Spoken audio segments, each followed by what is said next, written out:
Seminggu sebelum tu dia datang ke rumah saya buat kenduri apa nama ni, kita buat sikit tahlil ya pasal nak menyambut puasa. Dia datang, tak ada apa-apa masalah dia. Tahu-tahu meninggal dalam tidur, mengikut anak dia lah. Orangnya baik, hormat. Dia tahu masalah saya masuk hospital, dia tahu.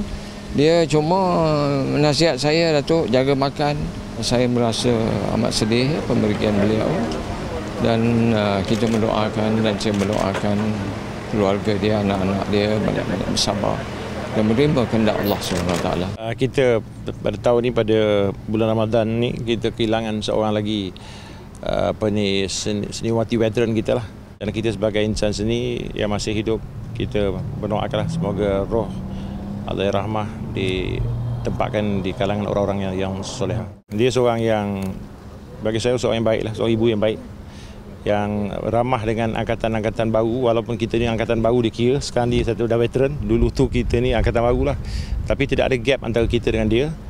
Dan dia menghormati orang-orang muda, pengarah-pengarah muda, artis-artis muda. Dia doakan semoga roh Allahyarham dicuci rahmat.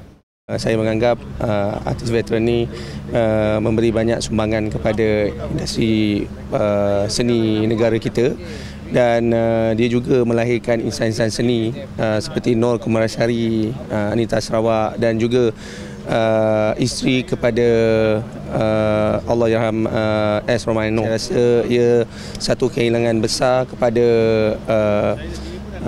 industri, terutama sekali industri perfilman ini.